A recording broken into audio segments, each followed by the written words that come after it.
He's got his PhD. He's a journalist, a playwright. Some of his recent books are Obama's Economy, Recovering for the Few, Epic Recession, Prelude to Global Depression, and he hosts a weekly New York radio show, Alternative Visions. Let's talk about Social Security and Medicare, which means we want to talk about what's going on right now in Washington and the sequestered cuts, right? 1.2 trillion over 10 years that they decided last August 11th, 2011 to put off to January 1st. Fiscal cliff, January 1st, kick it down the road 2 more months. And now it's March 1st, and we got the situation tomorrow. What does this have to do with Social Security and Medicare?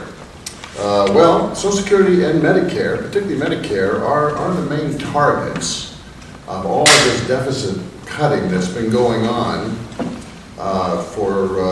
since 2010, essentially. I have a chapter in my book here, Obama's Economy, Chapter 7, which is all about deficit cutting from 2009 up until 2012, called Deficit Cutting on the Road to Double-Dip Recession. What have been the positions of the main protagonists in this deficit cutting all along? Well, it all starts with Simpson-Bowles, this deficit commission that Obama put together right as soon as he got in office. As soon as he passed his first recovery bill, $787 billion stimulus, he put together this committee, Simpson-Bowles. Who were Simpson-Bowles? Simpson, a very arch-conservative Wyoming ex-senator, I mean really conservative, and Erskine Bowles, who was a staff person for Clinton, Bill Clinton, when Clinton was president, and Erskine Bowles, of course, is an investment banker before and after. Okay, so these are the guys who are going to set the tone for all this deficit cutting, the latest version of which we're just experiencing here tomorrow. And by the way, it's not over. There's going to be another deadline date on March 27th when the government runs out of money. There's going to be another debt ceiling date, May 18th. And then there's going to be, even later in the year, another punch-up when we start talking about big tax cuts for corporations and changing the entire tax code. So that sort of rolling deficit cutting crisis in 2011 that the politicians both kicked down the road for the election year, just talked about other things, phony things, and now immediately after the November elections, here comes the deficit cutting right back again. Simpson-Bowles put together the template for all this. In one way or another, they're all discussing what part of Simpson-Bowles should we implement? Should we implement tax hikes? Should we implement cuts in Social Security and Medicare? Should we implement other discretionary spending cuts? They're all in agreement. $4 trillion got to be cut. There's no different disagreement on that. Just the question of whether it's going to be taxes or spending, and if it's spending, is it defense and non-defense, and if it's taxes, is it on the 2% or the rest of us?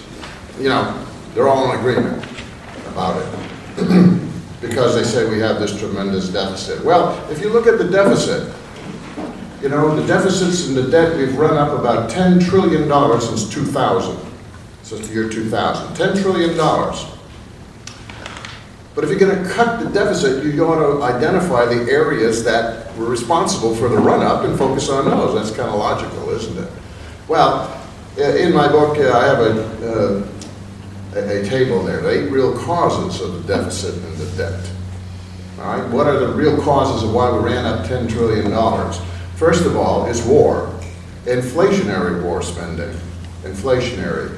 If the Defense Department, the Pentagon, had simply increased defense spending the same as all the other prices, the Consumer Price Index for the 10 years, 2%, right?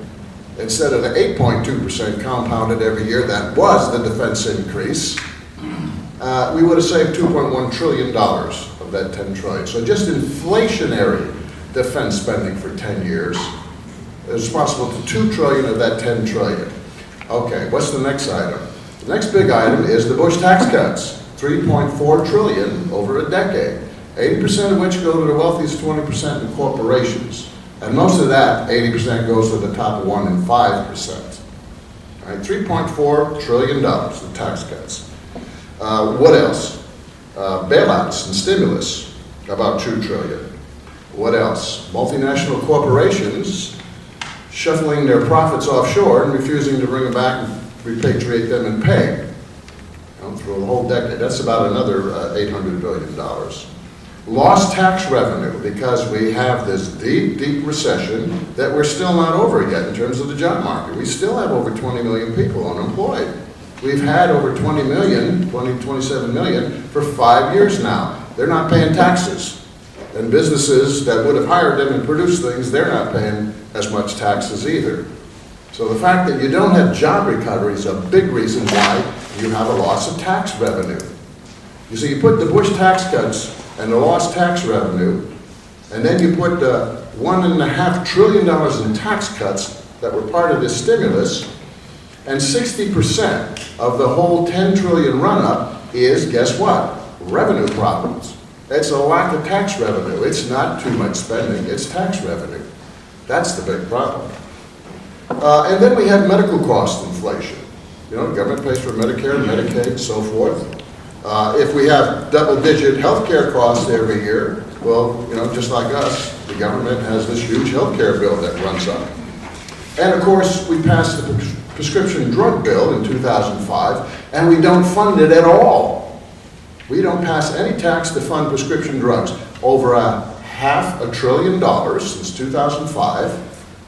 No tax. Well, it's all going to come out of deficits, which means it's all part contributing to debt, you see. Part B, Part A, Medicare, hospitalization and doctors, big run-up in costs across the government. And finally, interest on the debt. There's $10 trillion. I just rattled off to you $10 trillion in costs. Now, you think we would focus on those things as the reason. Now, by the way, except for Part D, prescription drugs, you know, it's not that retirees on Medicare are getting better and better benefits and coverage on Medicare. That has nothing to do with it at all. It's all a question of cost run-ups and all this.